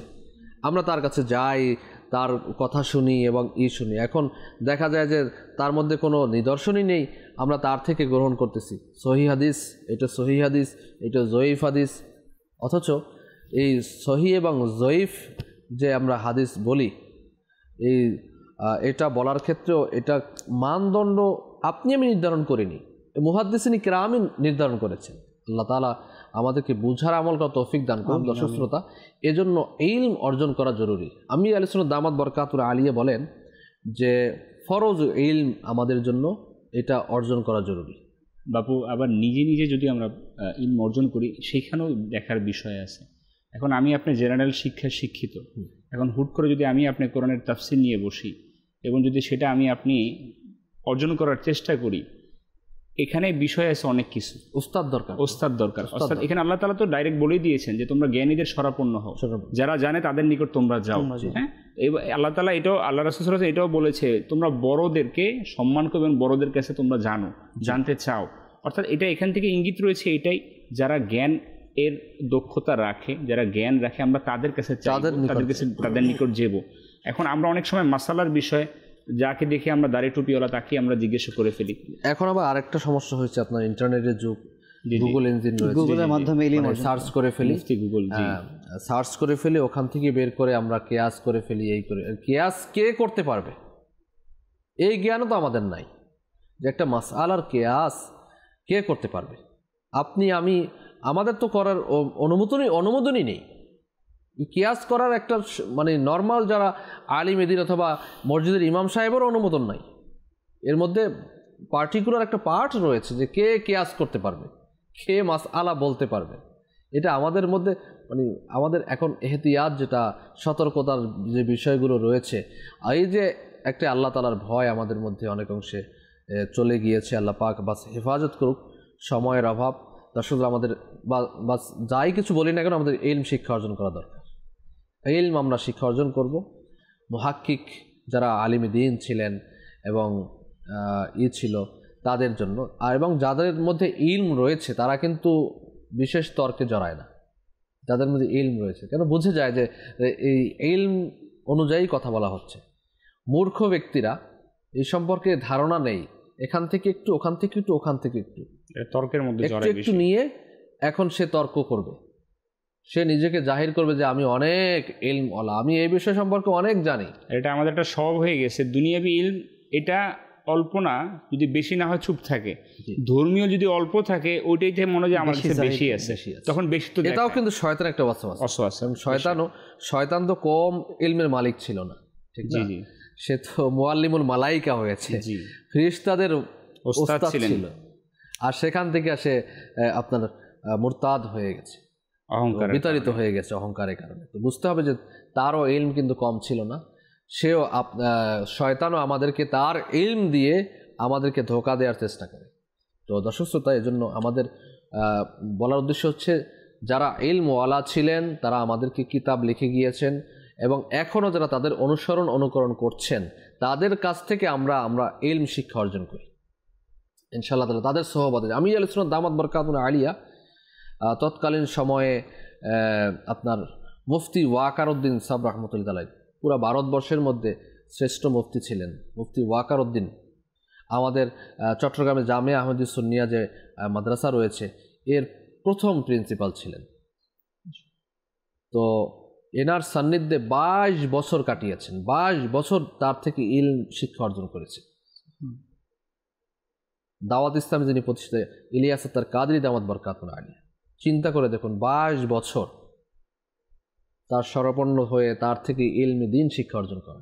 আমরা কয় বছর একজনের মানে কাছে থেকে আমরা ইলম অর্জন করেছি? কয়েকটা কিতাব পড়ে একটু গুগল সার্চ করে বাস হয়ে গেল না। এগুলো আসলেই আমরা অনেক ধোকার মধ্যে রয়েছি, শয়তান আমাদেরকে ধোকায় ফেলে দেয়। এজন্য আমাদের ইলম শিক্ষা অর্জন করা দরকার। আমি প্রায় বলে থাকি জামিয়াতুল মদিনার ছাত্রদেরকে যে দেখুন, শুধু ইলম পড়ার মাধ্যমেই না মুনতাকিল হয়, সিনা বা সিনা মুনতাকিল হয়। তো সেজন্য বুজুর্গানে কিরাম, আউলিয়া কিরামের খিদমত করা। খাজা গরিবে নওয়াজ রহমতুল্লাহ তাআলা আলাইহি ওনার ব্যাপারে আসছে যে উনি 20 বছর যাবত ওনার যে পীর সাহেব হুজুর উসমান হারাওয়ানি রহমতুল্লাহ তাআলা আলাইহি ওনার মানে সঙ্গ দিয়েছেন, এবং উনি যেই বৈঠকের মধ্যে বসতেন, তক্তার উপর বসতেন, সেটা মাথার উপর রেখে উনি ওনার সফরে যেতেন। চিন্তা করে দেখুন, শুধু খাজা গরিবে নওয়াজ রহমতুল্লাহ আলাইহি জীবনী নট অনলি উনি, আমরা প্রত্যেক আউলিয়া কিরামের জীবনী যদি দেখি, দেখবেন এরা ছোট থেকে ইলমে দ্বীন অর্জন করার জন্য ঘরে ছিলেন না, সফর করেছে। আজকে আমাদের সফর হয় না, আমাদের এখন অনেক সহজ হয়ে গেছে। ঘর থেকে বের হলে আমরা কোনো একটা প্রতিষ্ঠানে ভর্তি হতে পারি, একদম ইজি। অনলাইনের মাধ্যমে ইলম অর্জন করা যায়। দাওয়াত ইসলামের যে ওয়েবসাইট রয়েছে, অনলাইন কি করার তো কিছু নেই, এখন মানুষকে দিতে তো হবে। এখন দাওয়াত ইসলামী অনলাইন প্ল্যাটফর্ম রয়েছে, এখন অনলাইনের মাধ্যমে হচ্ছে কি করার, প্যান্ডামিক সিচুয়েশন রয়েছে, এখন একটা কিছু দিতে তো হবে। কিন্তু আমাদের উচিত হচ্ছে মানে ইলম শিক্ষা অর্জন করা। আর দাওয়াত ইসলামীর মধ্যে আলহামদুলিল্লাহ আমি আবারও আহ্বান জানাবো যে আমরা যারা অনলাইন অ্যাক্টিভিটিস রয়েছি, নেট ইউজার রয়েছি, তারা আমরা অনলাইনের মাধ্যমে শিক্ষা অর্জন করি। মাত্র 30 মিনিট অথবা 1 ঘন্টা সময় দেই। আপনি ওস্তাদ নিয়োগ নেন, আমাদের www.quranteacher.com আপনি ভিজিট করুন। এখানে আপনি অনলাইন রেজিস্ট্রেশন করুন।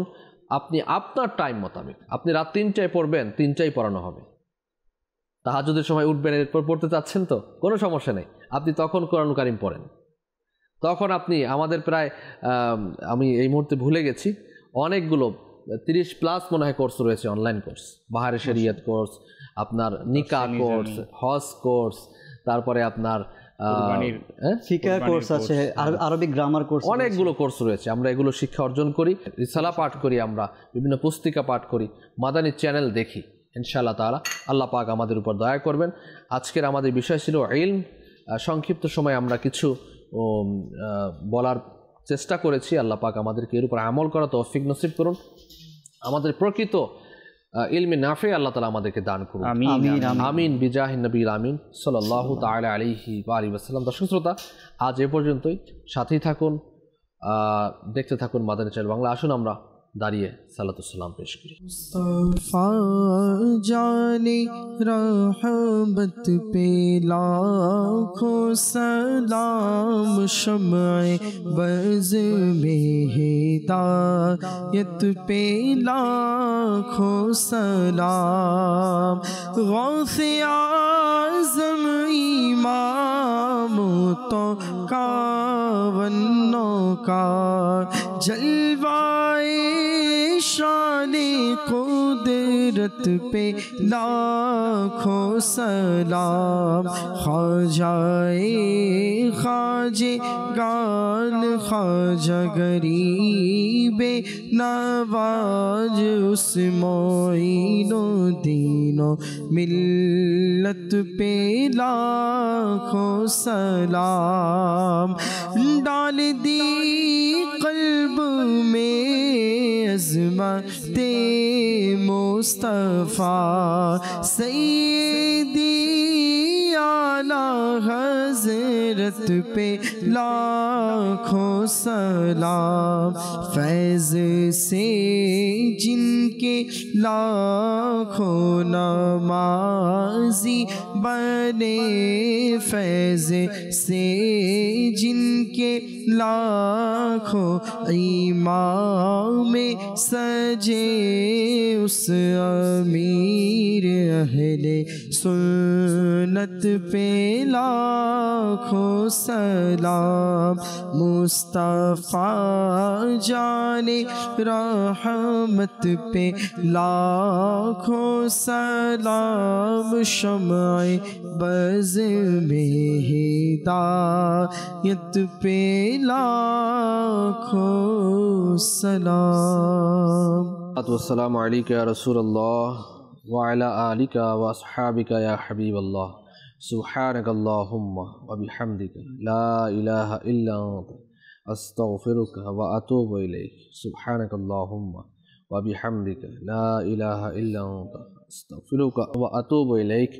सुब्हानकल्लाहुम्मा व बिहम्दिका ला इलाहा इल्ला अंता अस्तगफिरुका व अतूबु इलैक। अल्लाहुम्मा बारिक लना फ़ी रजब व शअबान व बल्लिगना रमज़ान बिसिह्हति व आफ़िया। व सल्लल्लाहु तआला अला खैरि खल्क़िहि व नूरि अर्शिहि सय्यिदिना मुहम्मद व हक़ ला इलाहा इल्लल्लाह मुहम्मदुर रसूलुल्लाह सल्लल्लाहु अलैहि वसल्लम। তাহাজ্জুদ আর ফজরের অভ্যাস আছে যার, রহমত পূর্ণ প্রভাত হয় তার।